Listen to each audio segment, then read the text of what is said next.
ایک بچہ آیا نا اپنی ماں کے لیے لباس لینے کے لیے، اور پہلے وہ گیا اپنے چچا کے پاس، اس کی ماں بیوہ تھی اور اس کا لباس پھٹ گیا تھا، اور وہ اپنے چچا کے پاس گیا تو اس نے دھتکار دیا۔ ماں نے اس کو روکا تھا بیٹا نہ جانا، لیکن اس نے کہا کہ تیرے بدن کے اوپر جو لباس ہے وہ بھی پھٹ گیا ہے اور جگہ جگہ سے جسم جھلک رہا ہے، تو میں اپنے چچا سے آپ کے لیے لباس لے کے آتا ہوں۔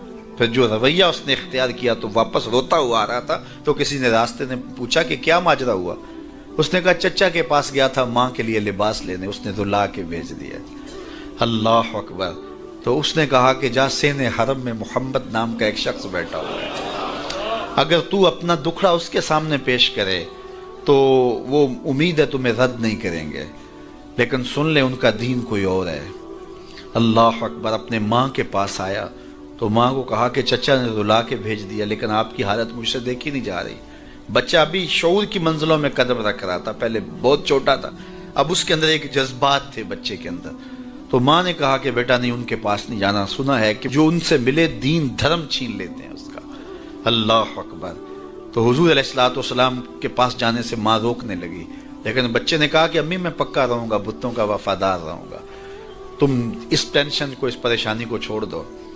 اور حضور کی خدمت میں حاضر ہوا۔ حضور صحن حرم میں چادر اوڑے بیٹھے ہوئے تھے، اور جا کے کہنے لگا میں پہلے بات آپ سے کر لیتا ہوں، آپ کا دین میں نے قبول نہیں کرنا۔ حضور مسکرا کے بولے بیٹا بتاؤ کس لیے آئے ہو؟ کہا میری ماں بے لباس ہے، میں آپ سے لباس لینے آیا۔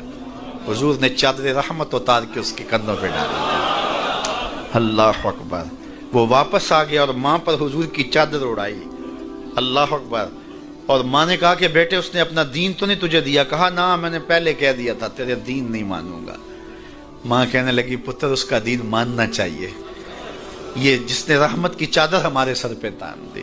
کچھ لوگ کہتے ہیں جی بس میں تو اللہ کی مخلوق کی خدمت کرتا ہوں، میں تو حج بھی نہیں کیا، اس کے پیسے بھی غریبوں کو دے دیے۔ وہ تبلیغ کرتے ہیں لوگ کہ جناب قربانی کے پیسے بھی اگر غریبوں میں دے دیے جائے تو یہ زیادہ اچھا ہے، ان کی مدد ہو جائے۔ تو وہ اس خدمت خلق میں اتنا غلوف کر جاتے ہیں کہ وہ اسلام کے شعار کا مذاق اڑانے لگ جاتے ہیں، اور جو عبادت والے ہیں انہیں ہمسائے کو دیکھنے کا موقع بھی نہیں ملتا۔ اور آپ جانتے ہیں کہ جب ایک بستی کو برباد کرنے کا حکم دیا گیا تو کہا کہ یہاں تو ایک شخص رہتا ہے جس کا سر سجدے سے اٹھتا ہی نہیں۔ کہا میرے بندوں کے اوپر قیامتیں ٹوٹیں اور ان کے اوپر ظلم اور جبر کے پہرے ہوں، اور اس کے ماتھے پہ شکن نہیں آتا، اس کے سمیت ہی بستی کو لٹ کے رکھ دو۔ یار عبادت کرتے ہو لیکن ہمسایوں کا خیال بھی رکھو۔ میرے حضور علیہ الصلوۃ والسلام نے لعاب پھینکا نا تو صحابہ نے اپنے ہاتھوں پہ لے کے اپنے منہ پہ بن لیا۔ آپ نے عشق اور محبت کی لوک داستانیں بڑی سنی ہوں گی، لوگوں نے نہریں بھی کھودی، لوگوں نے محبوبوں کے لیے کیا کچھ نہیں کیا، لیکن آج تک آپ کو ایسا نہیں ملا ہوگا کسی محب نے محبوب کا لعاب بھی چاٹا ہو۔ کائنات میں یہ انوکھا باب ہے۔ تو حضور علیہ الصلوۃ والسلام نے فرمایا کہ تمہیں اس چیز پر کس نے ابھارا کہ میرا لعاب بھی اپنے چہروں پہ مل رہے ہو؟ انہوں نے کہا اللہ اور اس کے رسول کی محبت نے۔ تو میرے حضور نے اس کی نفی نہیں کی، لیکن ساتھ ہی فرمایا اگر کوئی چاہتا ہے کہ اللہ اس کے رسول سے محبت کرے اور اللہ اس کا رسول اس سے محبت کرے تو وہ ہمسایوں کے حقوق کا خیال رکھے۔ یعنی تمہارا یہ پہلو بھی، تم عاشق رسول بھی ہو لیکن ہمسایوں کا بھی تو خیال رکھو۔ تمہارے گھر پہ جھنڈا تو لگا ہے حضور کے میلاد کا، لیکن اگر ہمسایوں کے گھر میں اندھیرا ہے تو یار اپنے گھر میں اس سال اگر چراغاں نہیں کر سکے، غریب ہمسائے کا میٹر کٹ گیا اس کا بل دے دو، آمنہ کا لال زیادہ خوش ہوگا، میلاد والا رسول زیادہ خوش ہوگا۔ اس لیے دونوں پلڑے برابر رکھو، نہ تو عبادات کے زعم میں تم خدمت خلق کو اور ہمسایوں کے حقوق کو، رشتہ داروں کے حقوق کو بھول جاؤ، اور نہ یہ کہ تم خدمت خلق کے نام پہ عبادات کا مذاق اڑانے لگو۔ وَكَذَلِكَ جَعَلْنَاكُمْ أُمَّةً وَسَطًا۔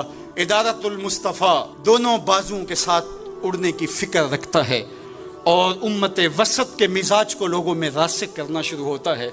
ظاہر ہے جب کبھی اس بازو پہ زور پڑے تو کبھی اس بازو پہ زور پڑے تو بازو جھکنے لگتے ہیں، تو میرا اللہ مدد کرتا ہے، نصرت دیتا ہے۔ تو کبھی ہمارے کسی بازو پہ فتویٰ بھی آ کے جو ہے وہ زور ڈالتا ہے، کبھی کسی فتوے کا میزائل لگتا ہے، لیکن ہم تو بلے شاہ کی بولی میں کہتے ہیں بلے آلو کی تینوں کافر کافر آکھن تو آہو آہو آکھ۔